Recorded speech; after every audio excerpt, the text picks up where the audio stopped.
আমাদের প্রিয় নবী হযরত মুহাম্মদ সাল্লাল্লাহু আলাইহি ওয়াসাল্লামের একজন কালো সাহাবী ছিল। সকল সাহাবীদের মধ্যে সেই সবচেয়ে বেশি কালো, কিন্তু নবীজির ভালোবাসায় যারা জীবন দিতে প্রস্তুত সেই সাহাবীও তাদের মধ্যে একজন। প্রিয় নবীও তাকে অনেক ভালোবাসতেন। একদিন সেই কালো সাহাবীকে নবীজি বললেন, তুমি সারাক্ষণ আমার সাথেই থাকো, তাই আমি তোমার কাছে কিছু কথা জানতে চাই। তখন সাহাবী নবীজির কাছে মাথা নিচু করে বলল, হুজুর, আমার জান হাজির আপনার জন্য, আপনি শুধু বলুন কি জানতে চান। তখন নবীজি বলল, তোমার বিয়ের সময় হয়েছে, তুমি কি প্রস্তুত?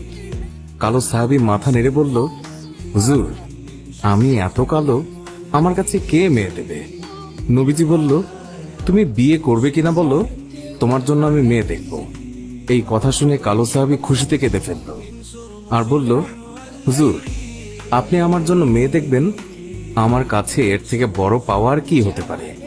তখন নবীজি একটি পত্র লিখলেন আর তা কালো সাহাবীর হাতে দিয়ে বললেন, এই পত্রটি নগরীর বড় বাড়িতে গিয়ে উত্তর জেনে তারপর আমার কাছে আসবে। কিন্তু কালো সাহাবী জানে না এর ভেতরে কি লেখা ছিল। নবীজির কথা অনুযায়ী পত্রখানি নিয়ে নগরীর বড় বাড়ির মালিকের হাতে দিল। নবীজির কথা শুনে তাড়াতাড়ি পত্রটি খুলে ফেলল মালিক।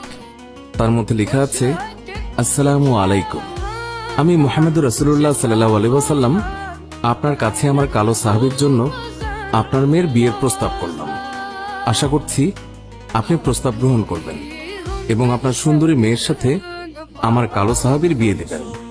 ইতি মুহাম্মদুর রাসূলুল্লাহ সাল্লাল্লাহু আলাইহি ওয়াসাল্লাম। বড় বাড়ির মালিক নবীজির কথা শুনে কেঁদে ফেলল। আমার একমাত্র মেয়ে, মদিনায় যাকে সবাই চেনে হুরে মদিনা বলে। কিতাবে আছে মেয়েটি এতই সুন্দর যার জন্য মদিনার সবাই তাকে হুরে মদিনা বলে রাখত। আমি এখন কি করি? নবীজি বলেছেন, এটাই অনেক আনন্দের কথা, কিন্তু ছেলেটি যে অনেক কালো। বিভিন্ন চিন্তায় মালিক চিন্তিত। কালো সাহাবী বলল, নবীজি কি লিখেছেন? আমাকে বলেছে উত্তর নিয়ে যেতে। মালিক বললেন, নবীজি বলেছেন তোমার সাথে আমার মেয়েকে বিয়ে দেওয়ার জন্য।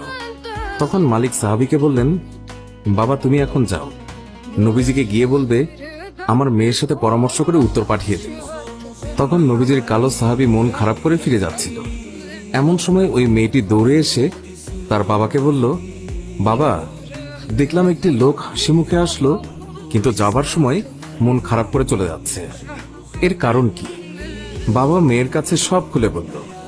কথাটি শুনে মেয়েটি খুশিতে আত্মহারা হয়ে বলল, বাবা, কি বলছেন? নবীজি পত্র লিখেছেন আমার বিয়ের জন্য, আর আপনি ফিরিয়ে দিলেন? বাবা ওই সাহাবী নবীজির কাছে পৌঁছানোর আগেই তাকে ফিরিয়ে আনো, না হলে আল্লাহর কাছে আমরা অপরাধী হয়ে যাব। বাবা নবীজি পত্র লিখেছেন, এতে মনে হয় মদিনার সবচেয়ে সৌভাগ্যবতী মেয়ে আমি। মেয়ের মুখে এই কথা শুনে বাবা আলহামদুলিল্লাহ বলে ওই সাহাবীকে ফিরিয়ে নিয়ে আসে।